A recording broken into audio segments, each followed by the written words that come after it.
సభకు నమస్కారం. ఈరోజు జహీరాబాద్ గడ్డ మీద మన ప్రియతమ ముఖ్యమంత్రి గారు ముఖ్య అతిథిగా విచ్చేసి మరి వేదిక మీద కూర్చున్నటువంటి పెద్దలందరికీ, వేదిక ముందు కూర్చున్నటువంటి సోదర సోదరీమణులకు, పత్రికా మిత్రులందరికీ కూడా నా యొక్క హృదయపూర్వక నమస్కారం. ఇది జహీరాబాద్ చరిత్రలో నిలిచిపోయే రోజు.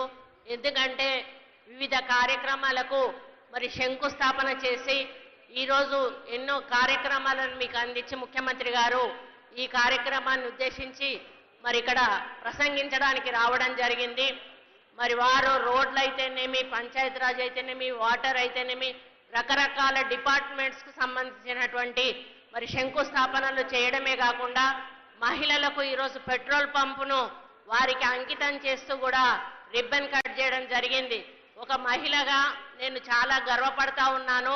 ఎందుకంటే ఏ కార్యక్రమం చేసినా కూడా మహిళలు వాళ్ళ కాళ్ళ మీద వాళ్ళు నిలబడాలి, వాళ్ళే కుటుంబాన్ని పోషించాలి, వాళ్ళు 4 పైసలు వాళ్ళ దగ్గరే ఉండాలి, అప్పుడే సంసారం సంతోషంగా ఉంటుంది అనేటువంటి ఆలోచనతోటి మన ముఖ్యమంత్రి గారు బస్సులు రెంట్కి ఇవ్వడం కానీ, మొన్ననే గిరి వికాస్ అనే ప్రోగ్రామ్ని కూడా మహిళలకు ఎలక్ట్రిసిటీ ఉత్పత్తి అంటే సోలార్ విద్యుత్ ఉత్పత్తి చేసే అవకాశాన్ని ఇవ్వడం, ఈరోజు పెట్రోల్ పంప్ ఇవ్వడం, బస్సులు కూడా కిరాయికి ఇచ్చి నడిపించడం, అదే కాకుండా ప్రతి మహిళను కూడా కోటీశ్వరాలని చేస్తానని ఈరోజు ముందుకు పోతున్న తరుణంలో మరి జిల్లా ఇన్ఛార్జ్ మహిళా మంత్రిగా నేను చాలా హ్యాపీగా ఫీల్ అవుతా ఉన్నాను.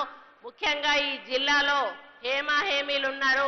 గత ముఖ్యమంత్రి గారు మరి ఇంకా ఆయన సెకండ్ లీడర్ అయినటువంటి వేరే నాయకుడు ఉన్నా కూడా ఇక్కడ కార్యకర్తలు, నాయకులు మరి ఎక్కడా కూడా తగ్గకుండా వారికి పోటీగా ఈరోజు ఈ జిల్లాలో పనిచేస్తూ ఉన్నారని చెప్పడంలో ఎక్కడ అతిశయోక్తి లేదు. మీరు ఇదే ఉత్సాహంతో ముందుకెళ్ళాలి. ముఖ్యమంత్రి గారు మన వెంట ఉంటారు. తప్పకుండా రాబోయే స్థానిక సంస్థల ఎన్నికలను లక్ష్యంగా పెట్టుకొని మనందరం కూడా పని చేయాలి. ఆ యొక్క గెలుపును కూడా మనం ముఖ్యమంత్రి గారికి అంకితం చేయాలని కోరుకుంటూ ఇక్కడ విచ్చేసిన మీ అందరికీ, వేదిక మీద ఉన్న పెద్దలందరికీ కూడా పేరు పేరున హృదయపూర్వక ధన్యవాదాలు తెలియజేసుకుంటూ సెలవు తీసుకుంటా ఉన్నాను. జై హింద్. ధన్యవాదాలు మేడం. మన జిల్లా మంత్రివర్యులు, వైద్య ఆరోగ్య శాఖ మంత్రులు గౌరవనీయులు దామోదర్ రాజనరసింహ గారి సందేశం.